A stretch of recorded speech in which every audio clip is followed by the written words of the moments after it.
he took away the veil that it might be the gate. He's the one that gives us entrance into God. So all the words that God was speaking to the people, but they could not listen to, they could not hear, except Moses spoke to them.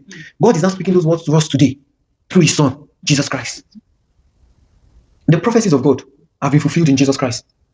All the prophecies together are fulfilled in Jesus Christ as that prophet. So we now have access to God through Jesus Christ. He says, I will raise up unto you a prophet. Don't forget that this is the word of God unto the children of Israel. I will raise up a prophet, and that prophet is going to be like me.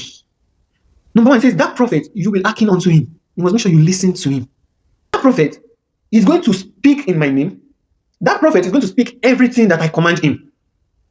Now, why is it, we then need to ask ourselves that, why did God tell the children of Israel that he's going to raise them a prophet? Was that prophet Elisha? Was it Moses? It's not Moses, obviously, because he's not speaking it. Was it Jonah or something? It was that prophet. But if we pay attention to the question they asked him, three things. The first thing is, are you Elijah? Why did they ask, are you Elijah?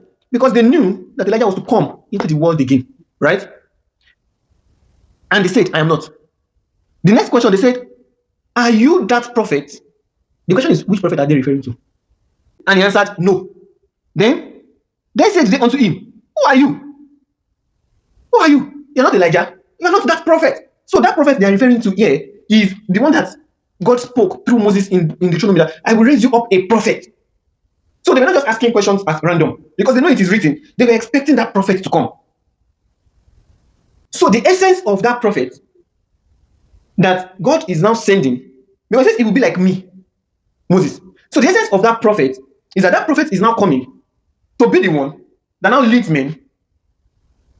Do you get it? Now we hear that when he speaks to us, right? He will be speaking the word of God to us. That's why it says he will speak the words that I put in his mouth.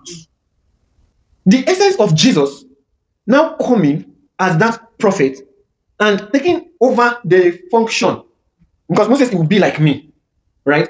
And taking over that position that Moses occupied is to the extent that Jesus, as that prophet, would take away the veil, but he himself be the gate.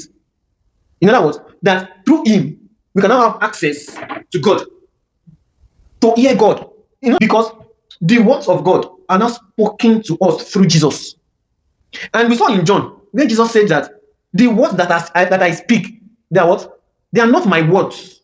So all the words that Jesus is now speaking to us, they are not his words, but the word of God, direct. Now, in sundry times, right, God spoke to us through the prophets, different prophets. Now he now says, but in these last days, which is these days where we are in now, how does God speak to us? Through his Son. Who is his Son? Who is Jesus? That prophet. So in this day and age, he is no longer speaking to us through diverse prophets, but he's not speaking to us through that prophet, which is Jesus Christ. And that therefore means that every word of God, or every word of Jesus, every word of God that comes to us through Jesus are prophecies.